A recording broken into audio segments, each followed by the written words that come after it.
So, good afternoon. Uh, let's quickly begin today's session. So, today we'll be solving problems based upon OTAs or differential pair.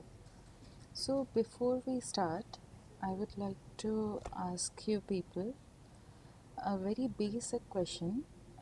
If you know the answer, please raise your hands.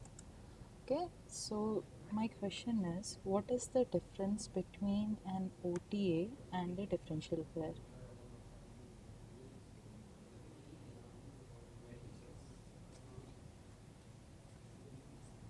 So the question is, what is the difference between an OTA and a differential pair?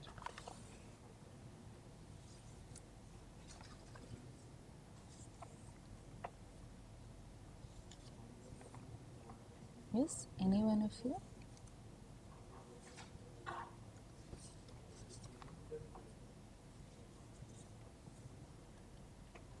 Hello? Am I audible clearly?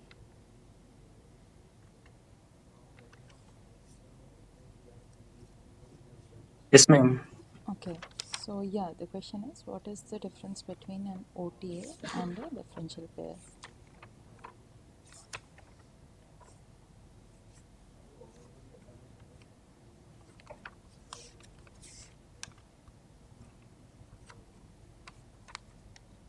Anyone?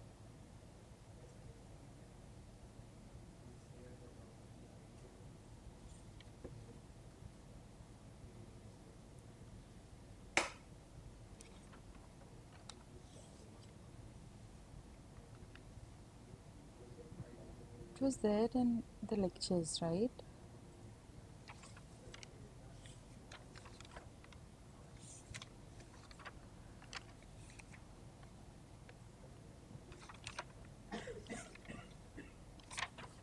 Okay, so maybe let me quickly draw the circuits and then you answer what is the difference. Okay,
OTAs are not taught yet in the class.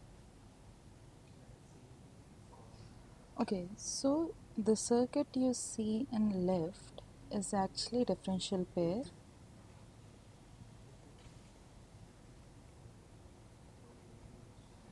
and this particular circuit on the right is an OTA.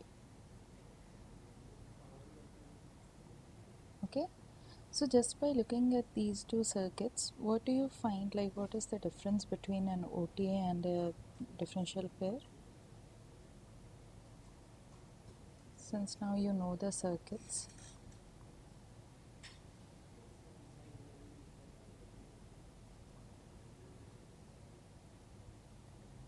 Current mirror. Okay, you want to say that current mirror is being used in, so this is the diode configuration basically. So diode configuration is being used in an OTA, whereas there is no such circuit in the differential pair. Okay. Anything else? Any other types of differences that you find? OTA is single-ended output. Yes, it is a single-ended output, whereas differential pair is a differential output. Okay. So from OTA, we can take current as output, and when you apply it across a load, you will get a voltage. And yeah, you're right, it is a single-ended output. Okay, so I hope all of you understand the working of pairs clearly, as this was the part of today, like this week's course, right? This week's course lectures. So, hoping that you all understand it, let's move ahead with our questions.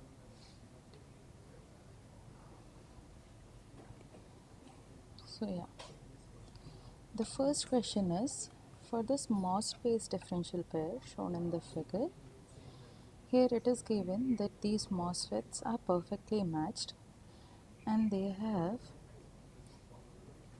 Vt of 0.5 volts, Kn of 4 millisiemen per volt, and lambda is 0. So you have to find the differential gain for this particular circuit. So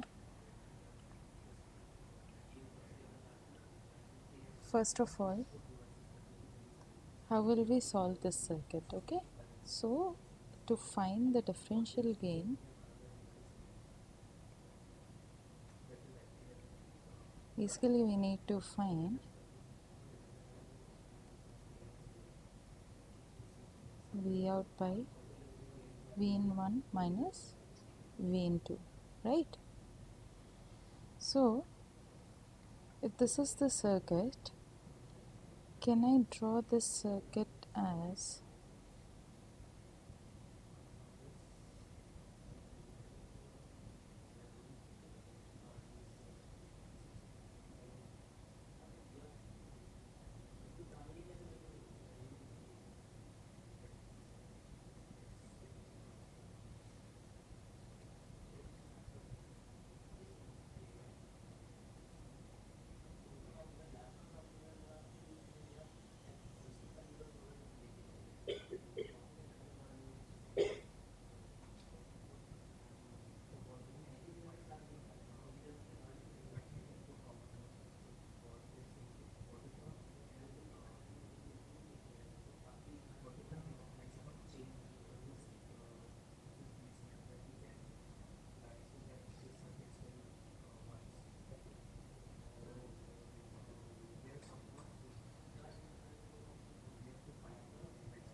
yes.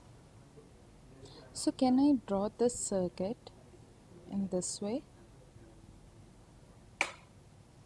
Do you people agree with me? Are these two circuits equivalent or not? They are equivalent, right? So let's say I modified this particular circuit to the one that I have drawn. Okay.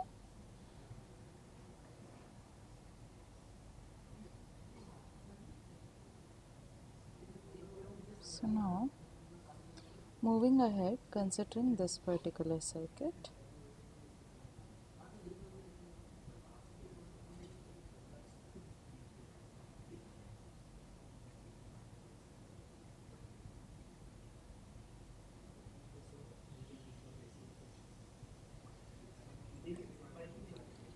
so if we see this circuit closely and we want to move ahead with the AC analysis, as first of all, these are amplifiers, right? This is a differential pair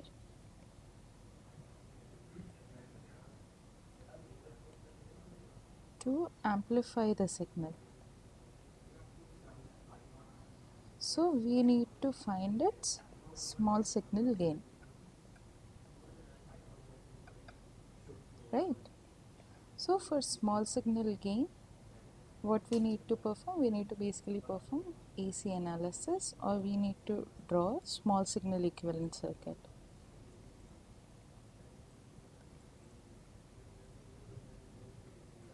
So for small signal equivalent, what are the things that we know? First of all, we know that we have to ground all our DC nodes, right? So what all are our DC nodes? So firstly,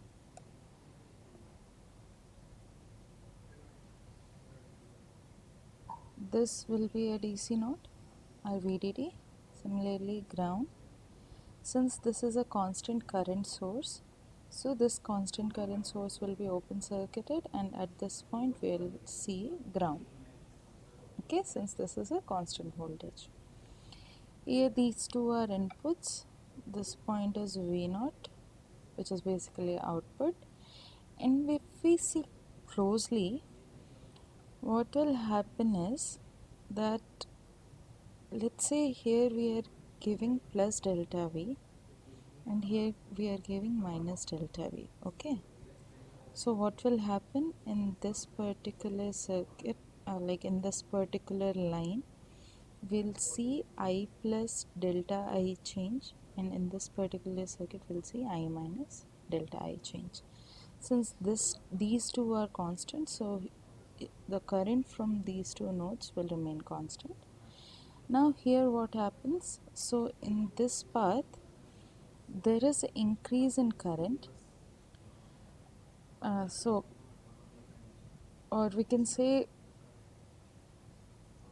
okay, let's say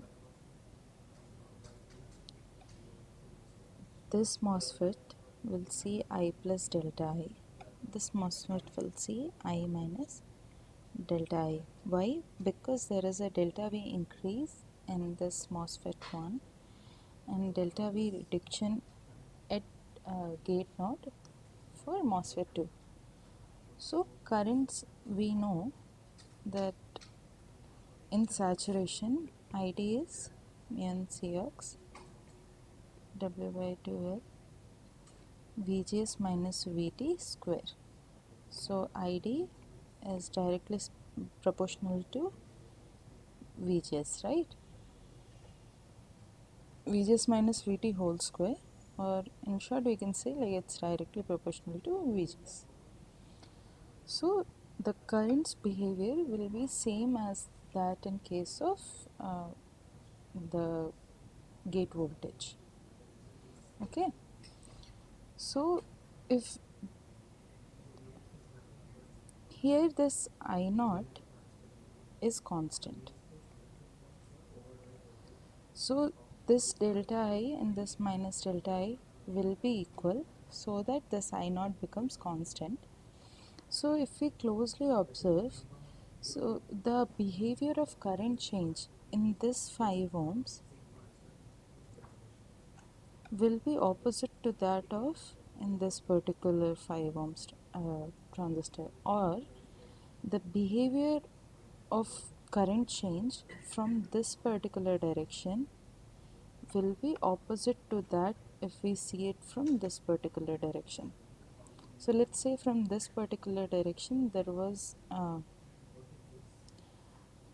minus delta I current change, minus delta I current change in these resistors, and from this particular direction it is plus delta I change. So what happens, since these two changes are opposite in nature, so at this particular point they will actually cancel each other. So we can simply say that this point will actually behave as a ground, because both the effects are getting cancelled out. So if I draw its equivalent circuit, since this circuit is a symmetric circuit, right?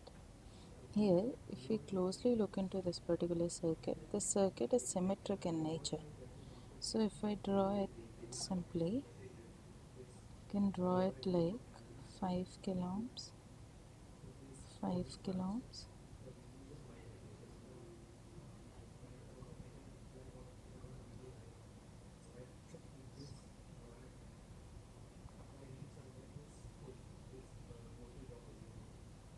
50 ohms, and this is ground.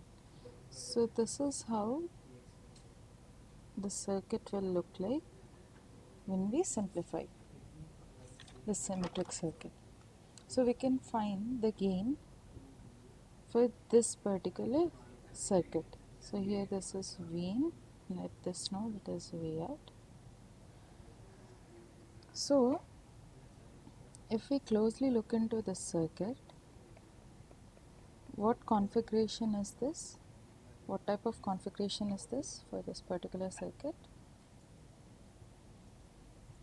Here you see a MOSFET, drain, source, gate.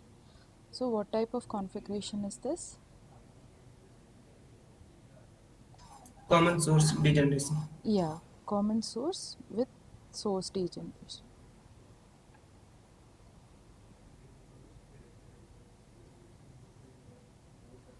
So we know the gain for this configuration, right? What is the gain for this configuration, this particular configuration? Minus RD by RS. Approximately. Minus RD by RS. Approximately. Approximately minus RD by RS. To be very specific, it is RD upon 1 by Gm plus RS. Okay. Now here in this case, our RD will be actually the parallel combination of these two. That is, this is RD and this is actually behaving as a load resistance. So for our case, it is minus RD parallel RL 1 by Gm plus RS. So here RD equal to RL equal to 5 kilo ohms. RS is 50 ohms. Now we have to find Gm. How do we find Gm? What is the expression for Gm?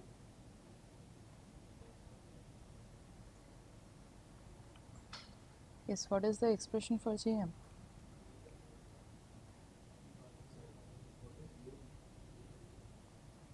Hello? So there is three formula for GM. So one So is in this particular question, see what are the variables given? You have Vt, Kn is given, lambda is given, and it is like Id equal to Kn VOV square. So if this is the formula that you are going to use with these parameters given, so what will be our so what will be the formula for Gm? Acha, since this current is given, so what will be the current in this particular branch? So if this is the current, 0.8 milliamperes is the current through this whole circuit. So each branch will share half of the current, right? Since both the branches are matched, yeah. So it will be 0.4 milliamps, and this side we will have 0.4 milliamps. So we know the current, and other than that we know Kn. So this thing is Kn. So we can use the formula which consists of Kn and Id, right? So which is basically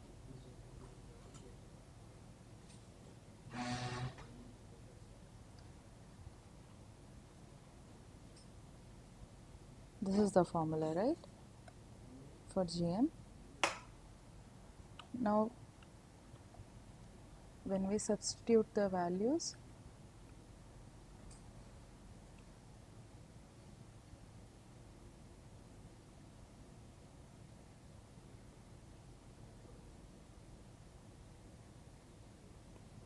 Kn is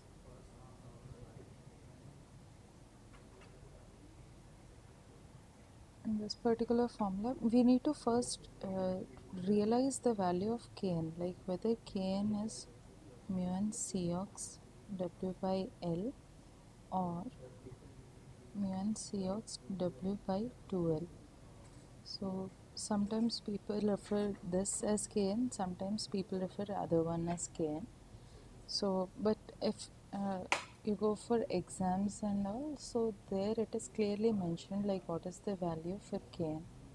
So let's say in our case, this mu n Cox, rather than this, we are saying for us Kn is mu n Cox W by L in this particular question.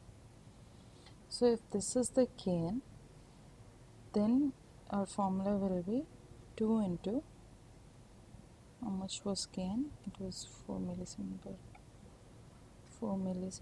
per volt into 0.4 milliamps. So when we solve this value, we'll get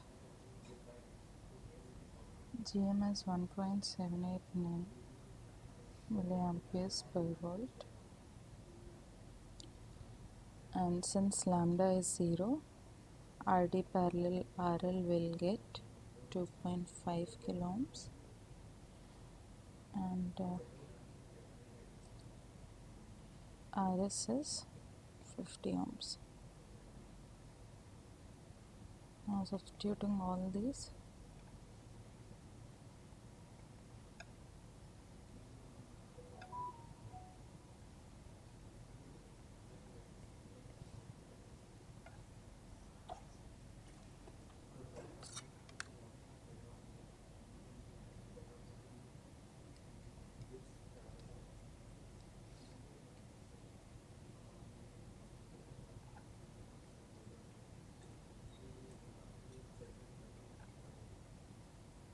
so 1 by Gm turns out to be 558.97 ohms. So AV will be,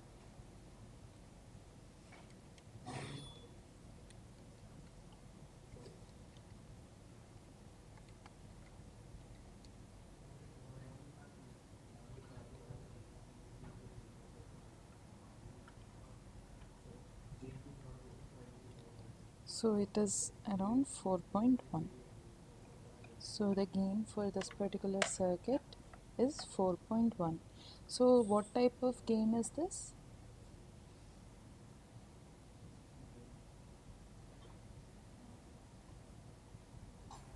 What type of gain is this? The gain that we found out just now?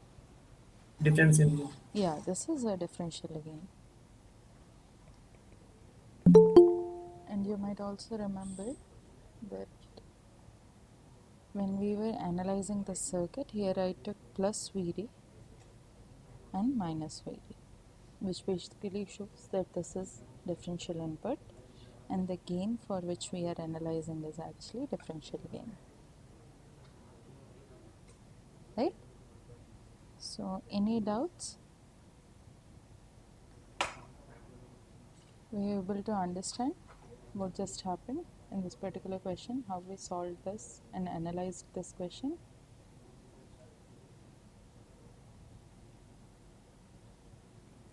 No doubts, right? We have just taken only one pair now. Sorry?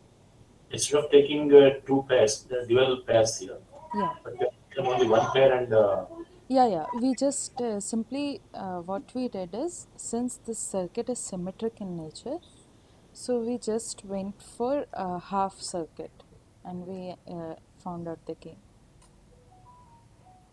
okay. Because one side's input and one side's output. If we take differential input and differential output, it will be same, right?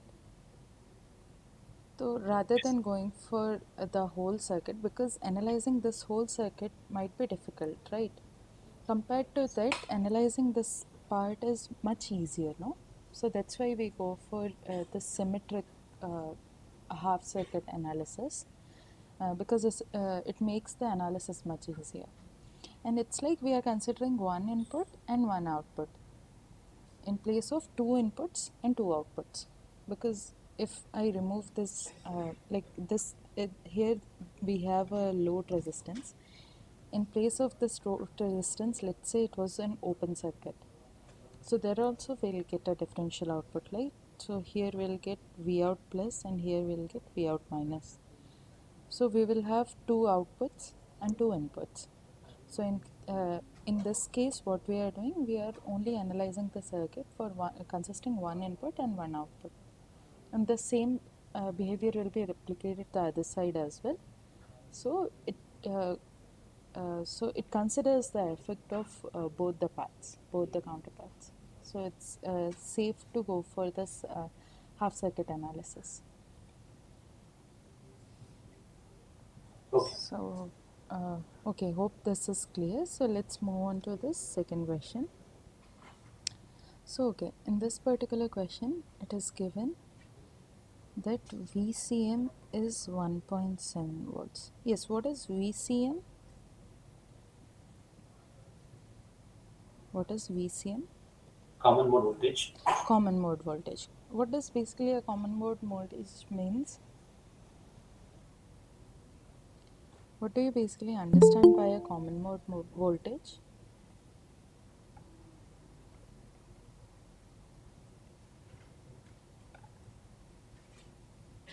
What is the physical understanding of a common mode voltage?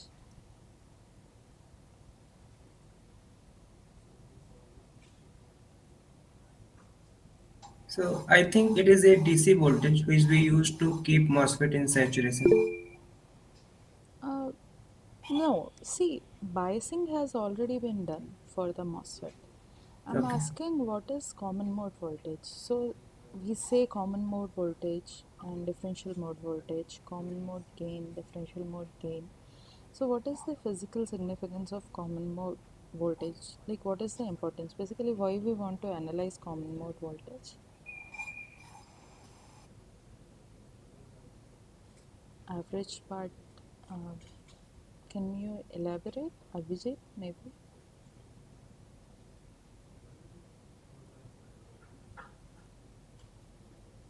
Hello?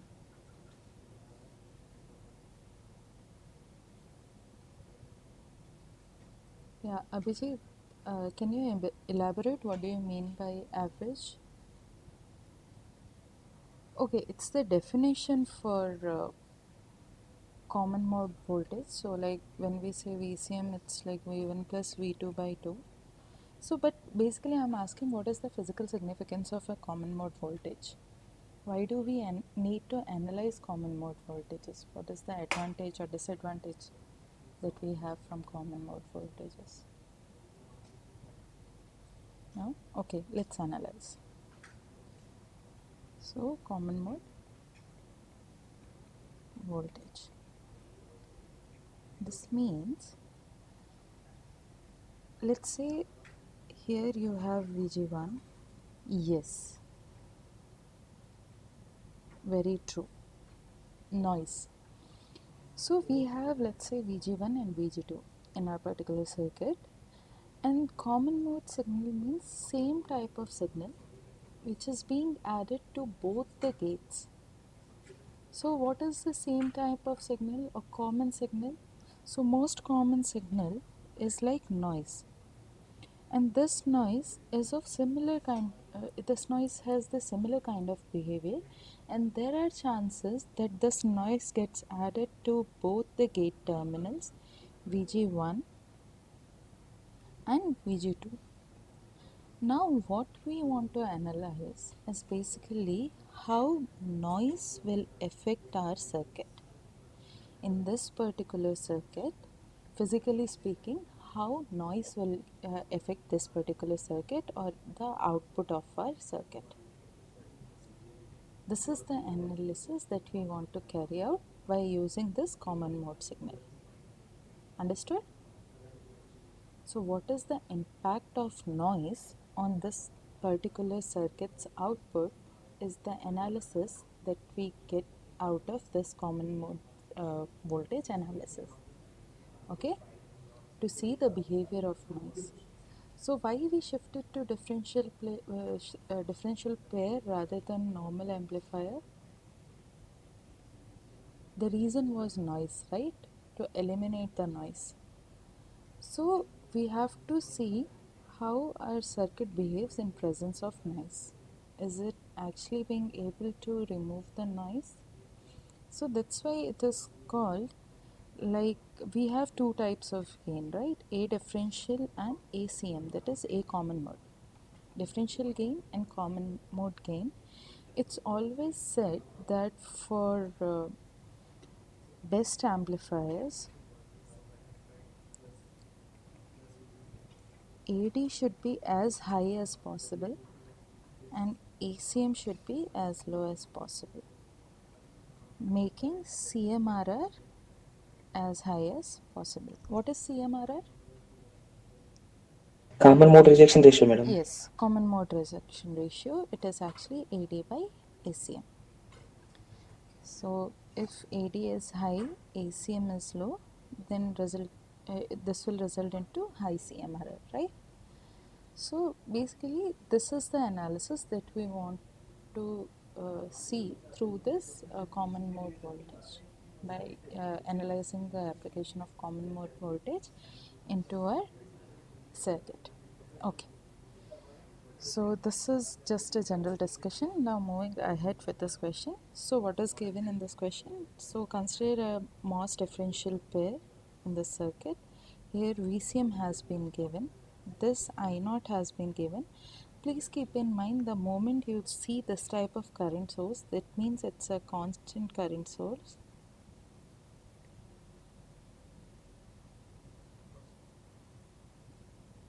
Or ideal current source.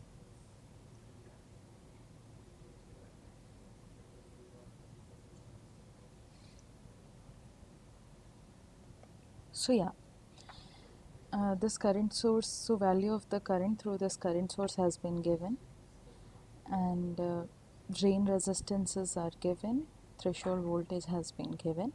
So if these two transistors are matched and these two resistances are equal, then how much will be the current in each branch? It will be I0 by 2, right? Which is 1.5 milliamperes. So 1.5 milliamperes will be there in both the branches. So we need to find out what is the minimum allowable supply voltage such that the transistors remain in saturation. That means VDD is not given. So we have to find this VDD. Okay. Now looking at this question, just go through this question and what do you think, like, what can be the approach in this particular question? How should we proceed forward?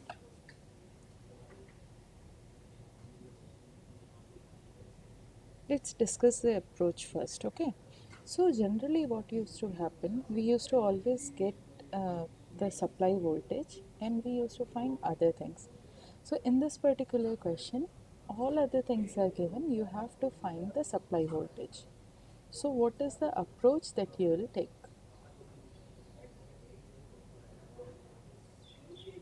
Yes,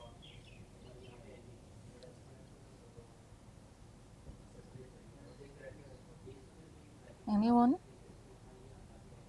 who wants to volunteer?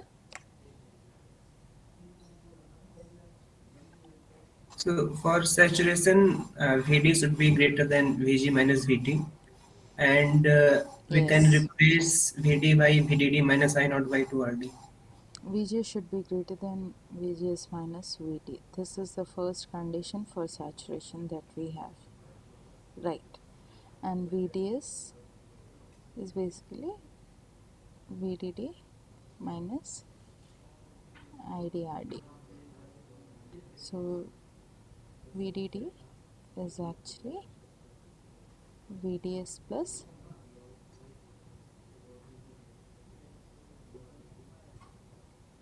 IDRD, right? So what should be the minimum VDS? it should be VGS minus VT. So VGS is actually VCM, which is 1.7 volts. So VGS minus VT is 1.7 minus 0.5, that is 1.2 volts. VGS minus VT is known, and for minimum VDD, let VDS equal to VGS minus VT is equal to 1.2 volts. This is something that we know. ID is known to us. How much is ID? 1.5. 1.5. So it's 1.5 milliamperes into RD is also known to us, which is 0.633 kilo ohms. So IDRD, yeah. So this turns out to be 0.9545 if I'm not wrong, and this is 1.2 volts. So our VDD, minimum required VDD is 1.2 plus 0.9545,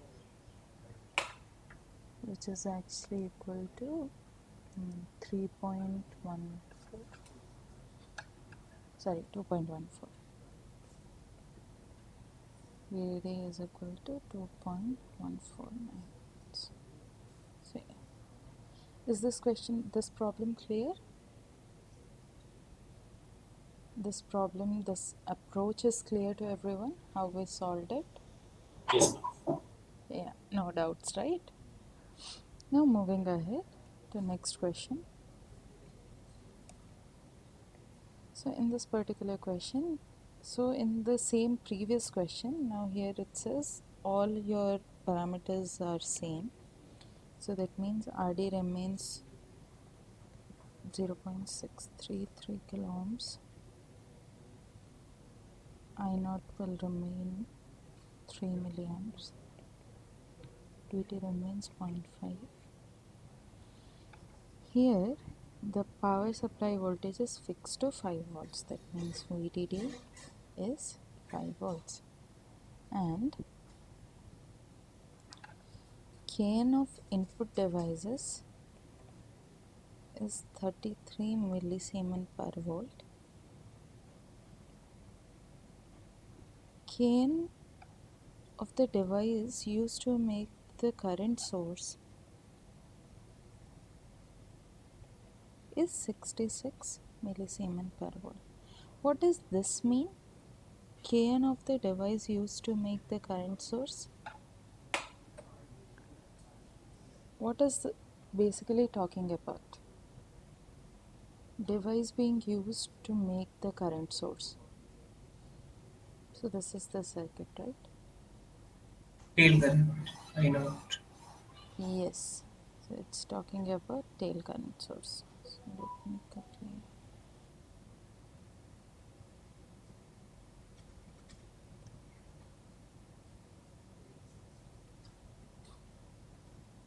Correct?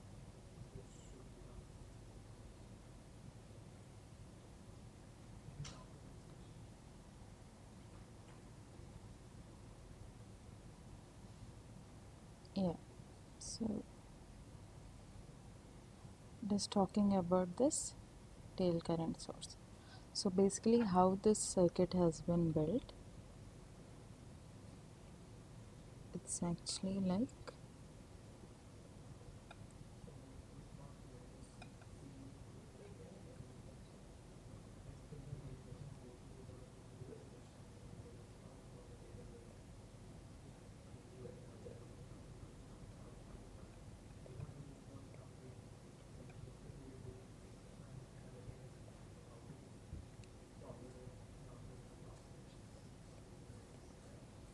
okay. So let's discuss a bit.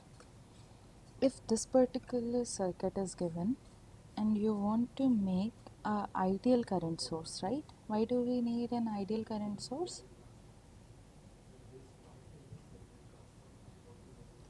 Why an ideal current source is needed at this particular point, this particular source, we are saying it as ideal, right? Why this needs to be an ideal current source? Biasing. What do you mean by biasing? Provides high impedance. So basically, we don't want that the moment this voltage, we don't want to change this node's voltage. The voltage of this node should not change, should not affect my circuit.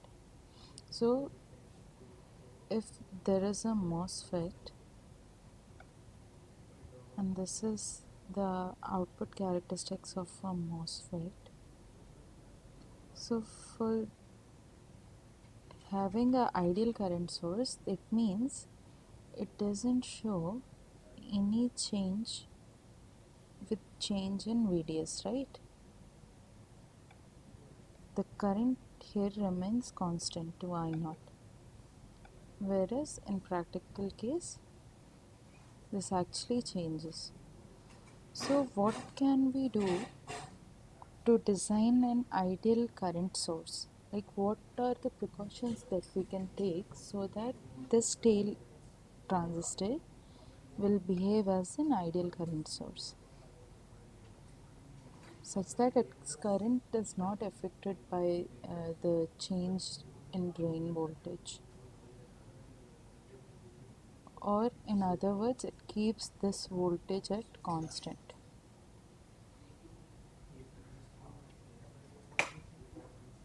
So what can we do, what can we keep in mind so that we get this type of behavior rather than this?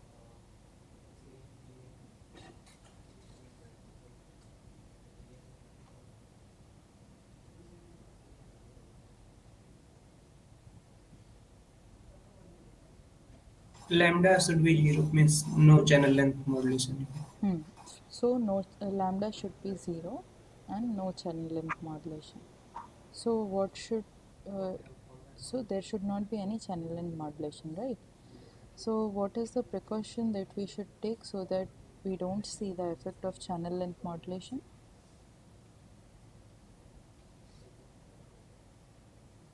Or resistance must be high.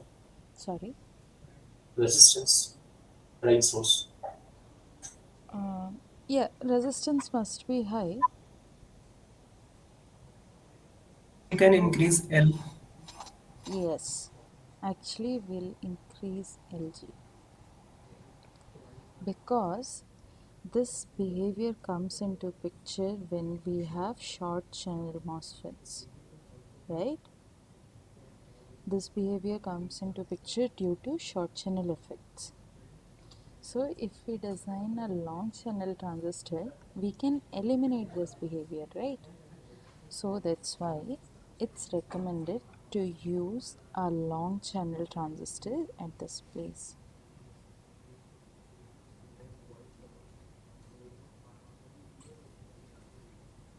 Is this discussion clear? So basically why I discussed this point is we should know, so let's say if we are designing a circuit, we should keep few things in our mind. First of all, the thing that we should be very clear is we need a constant current source in the tail part, and for that constant current source it is very necessary for our transistor to behave as ideally as possible, and for that this LG should be higher compared to these three transistors. Is this discussion clear to everyone? Any doubts? No. No, right? So this is something that we need to keep in mind. Okay, so this is the part that I wanted to discuss. So hope you all keep this thing in mind. So now moving ahead. So here kn has been given, like there are different kns, let's say 1, 2, and this transistor B3. So this is kn1, kn2, and here it is kn3. Okay. So what is the maximum input common mode swing that is allowed. That is maximum VCM minus minimum VCM. So in this particular circuit, we need to find out what can be the maximum VCM that we can apply and what can be the minimum VCM that we can apply, and we'll find the difference between these two. Input common mode swing, or it is also known as ICMR, that is input common mode range. Okay, so here it is mentioned as input common mode swing. It's also known as input common mode range. These two are same things. Okay, so moving ahead.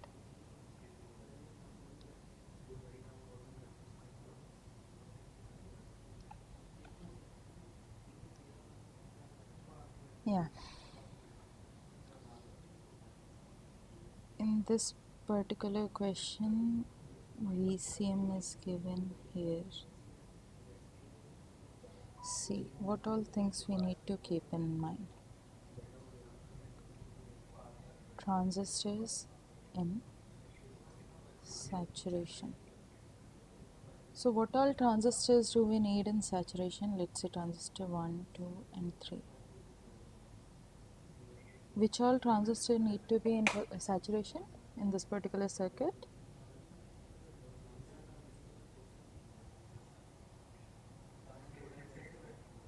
All transistors. All transistors. Why? Because this transistor 3 is behaving as a constant current source. Constant current source matlab it needs to be in saturation, then only the transistor will behave as a constant current source, right?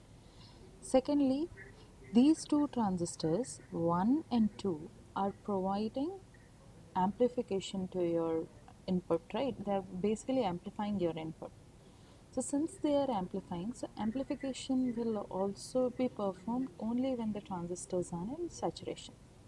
So that means transistors in saturation. Which all transistors? 1, 2 and 3. We need to make sure that all these 3 transistors are in saturation. Clear? Okay. Now moving ahead. So first things first, since these transistors need to be saturation, so these are the points where you will collect your outputs plus, let's say plus minus. So this point, how will we write this point? It will be as VDD minus IDRD is VDS, right? This point is VDS. So this particular transistor,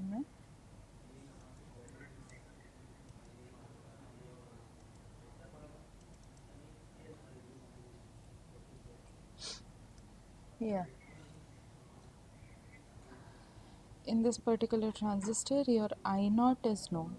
Okay, so since this we are saying like this transistor is behaving as almost as an ideal current source, so that means this node's voltage is not changing. Vx not changing. So in that case, here if it is I0 through this transistor, so these two branches will have I0 by 2, I0 by 2. So VDS will be VDD minus I0 by 2, RD equal to VDS, and for it to be in saturation, the minimum VDS is VGS minus VT, right? So this VGS is actually VDD minus I0 by 2 RD plus VT. This is one VGS that we got, and this is actually VGS max. or VCM max. So here what we have considered that Vx is not changing. So if we go for small signal analysis, that means ये Vs तो zero हो जाएगा almost. That is understood now. Now another next condition is, see, we are saying that this is behaving as an ideal current source, but actually this is a transistor, right? The transistor is physically present over there, and this transistor also needs to be in saturation. That means for T3 we need that VDS should be at least equal to VGS minus VT, or VDS is at least equal to VOV, right? So this particular point, at least needs to this particular point, let's say Vx. So Vx, at least for minimum, it will have VOV. Okay? Now since Vx has VOV, that means your VGS minus VT is equal to VOV. So Vg minus Vs of this transistor, Vs1, is at VOV, minus Vt equal to VOV. And if we clearly observe that all these transistors will actually have same VOV. Why? Because Kn1, Kn2 equal to 33 millisiemens, right? And Kn3 is 66 millisiemens. So that ratio of 2 has already been maintained.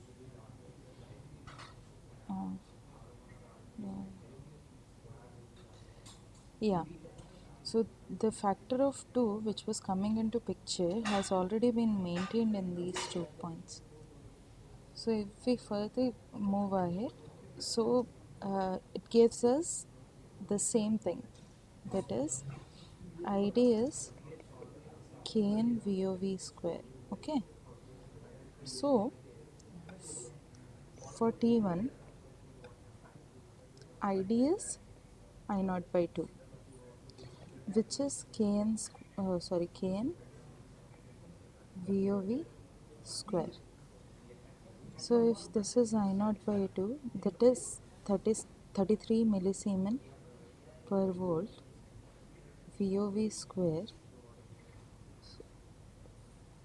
So you'll get VOV as I naught into 66, I naught by 66 volts,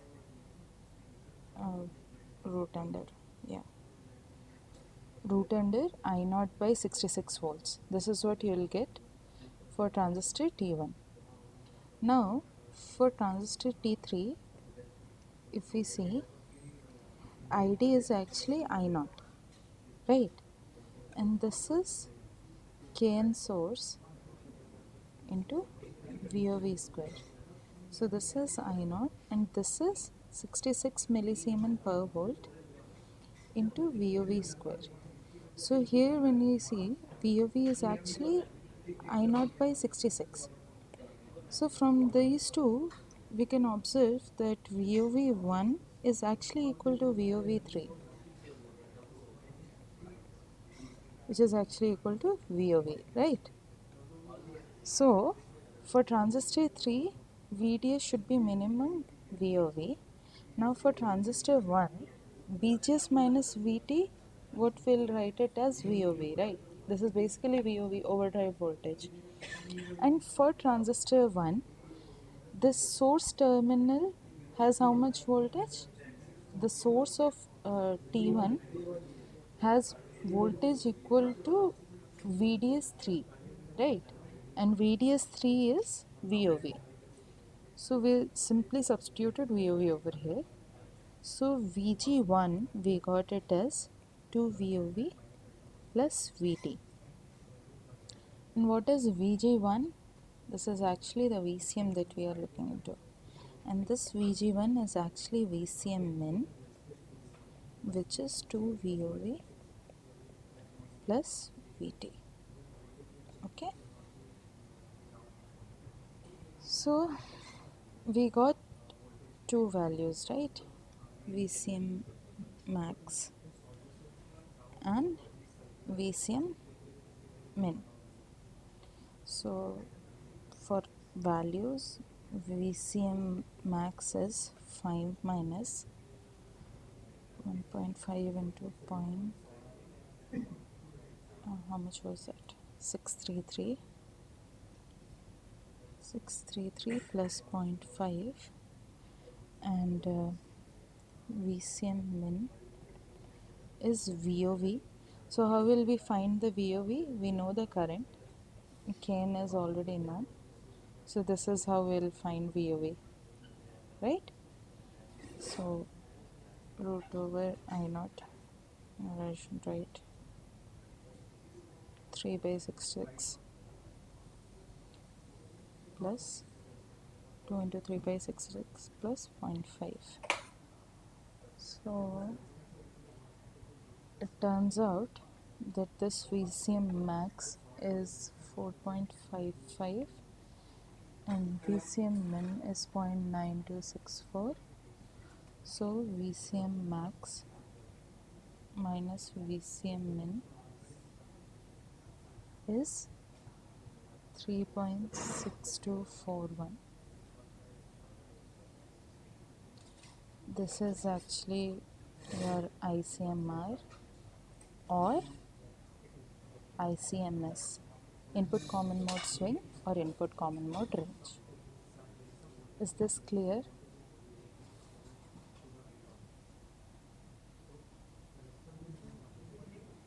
Is this clear to everyone?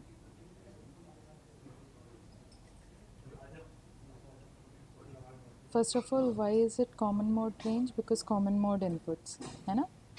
And common mode swing, that means how much. So even you understand it, right? Like for a normal amplifier also, all the amplifiers that we have, starting from CS, CD, CG, coming to these complex differential amplifiers, we always know that the inputs that we can give are actually small segments. We understand that, right? Because our amplifiers are linear. We want linear amplification for, like, in all the cases the linearity in amplification is must. We don't want our output signals to be distorted. We want input signals to be restored. Only amplitude needs to be amplified. So that linearity needs to be maintained. And when we see, like in case of differential also, we say that there is a very small range for which our amplifier is actually linear in nature. So likewise, even for a common mode configuration, there is also a range in which only if you provide your input, the outputs will be actually linear in nature. So the circuit will provide linear amplification. Otherwise, the outputs will be actually non-linear in nature. So what do you mean by linear and non-linear? I hope all of you understand. So basically, if I am giving an input, like this is my input. Oh god, it already looks, yeah. So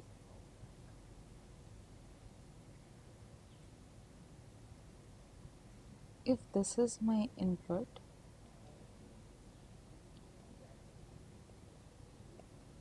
to an amplifier, whatever type of amplifier it be, okay, all types of amplifier.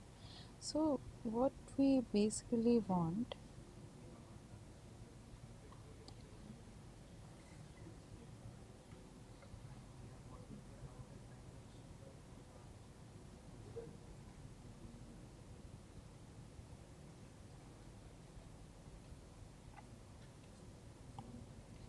Yeah. So if this is my input,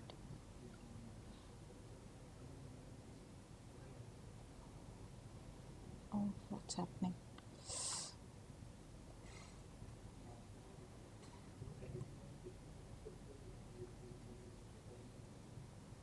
So I want my output to be amplified like this.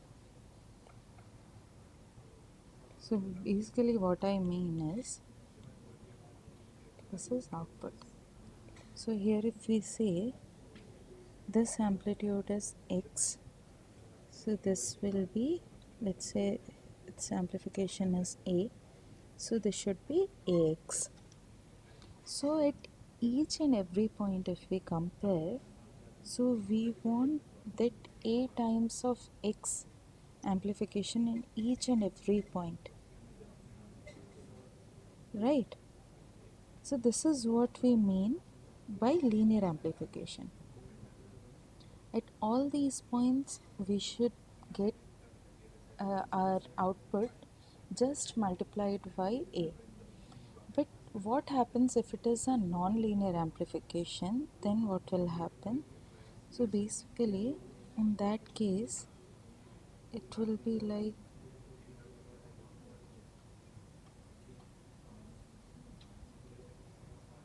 so at some points it's multiplied by, let's say, AX, right? But at other points it's like A by 2x. In some points it's like x only, and in other points it's like A by 2x. So this type of behavior occurs.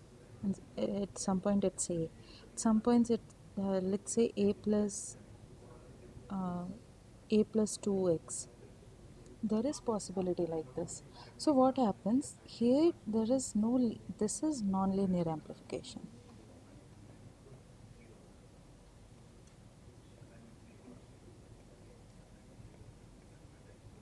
This is linear amplification. At each and every point, it is AX, A times X, A times X. So basically, we want our amplitude to change proportionally. We never want this type of behavior. This is something which is not desired, right? So for this, it is very important to keep in mind like what should be the input range. The key points or important points that we need to keep in mind is what should be the input range that you'll apply to your amplifier so that you get a linear amplification.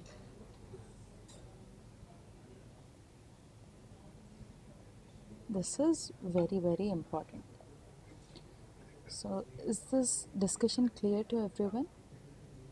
So even so we just, so it was asked in the question that we have to find VCM max minus VCM min, and we found out that it's known as ICMR or ICMS. But it is very important to understand like why are we even considering these parameters, like why is this, why do we need to calculate this, what will we get out of this? This is very necessary to understand. So the output of this discussion right now is basically that, like why do we need to know like how much is the input range for my amplifier, and similarly what should be my output range, likewise where my DC point should be placed, my output DC point should be placed so that I get the maximum swing. You must have heard of this term, swing. So all these parameters that we actually calculate in our circuits, they have physical importance because uh, we are not calculating these parameters just for fun, right? There is something we get out of those parameters. So that is very important to understand.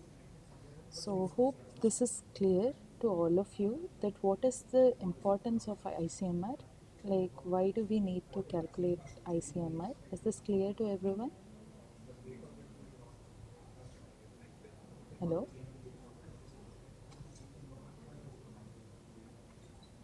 Yes. Yeah.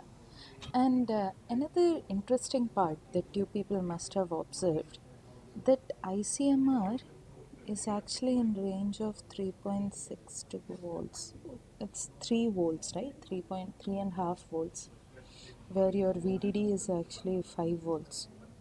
So for 5 volt VDD, your ICMR is 3.5 or 0.6 volts that you got out of it. But when you see a normal transistor, and in differential mode, when you see, or even for a normal transistor, let's say for CS configuration, if you clearly observe, so what is the input range there you see? What is the input range that we see there? It's actually in few hundred millivolts. Few hundred millivolts. So this is also one thing that we can clearly observe for differential mode. This is for differential mode, or for like single stage amplifiers like CS, CD. When there is a single transistor, in that case your input range is very minute. It's in few hundreds of milliohms. It's in orders of your VOV. In VOV, we consider 200, 300 millivolts, right? So your input range is also in that range.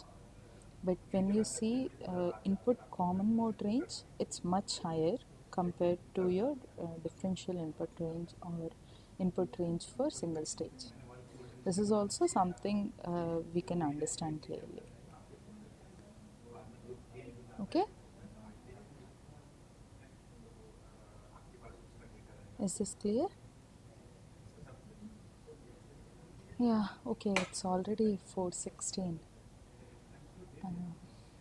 So is today's discussion clear to everyone? All the points that we discussed today, is it clear to everyone? Do you have any doubts, any concerns?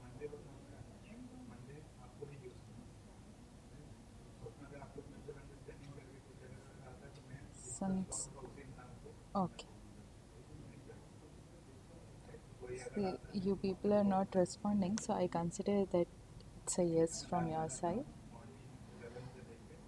So, yeah, there was another question that I had in this bank. So maybe we can quickly look into this question. I'll just go through the question quickly in 5 minutes. So here K and KP has been given, all devices VT has been given, lambda is also there, I naught is there. What should be the value of this resistance R such that the differential gain is given? So AV is given. AV is GM into Z out. This we know, right? So GM we can find out from ID, ID or I naught. This is already given. So GM we can find out. Z out क्या होगा? Even again, if we apply half signal symmetric half circuit analysis, so here it will be R parallel to uh, R out, and what else is there? Yeah, mostly it will be this R and parallel to the output resistance at this point, Z out, which will come as a result of these two transistors, right? And this will come into picture. Why? Because lambda is not equal to 0. So this will definitely come into picture. You'll get it in terms of GDN and GDPs. From there we'll calculate this R out, and this R out will actually come in parallel of this R. And since AV is already known, GM we can find out, and in Z out this is known. What is unknown is this capital R. So we'll substitute it, and finally we'll calculate this R, and it turns out close to 85. You people can try and solve this, and yeah, hope this session was useful. So any further doubts, any questions? If not, maybe we can stop this session over here. So have a wonderful evening ahead.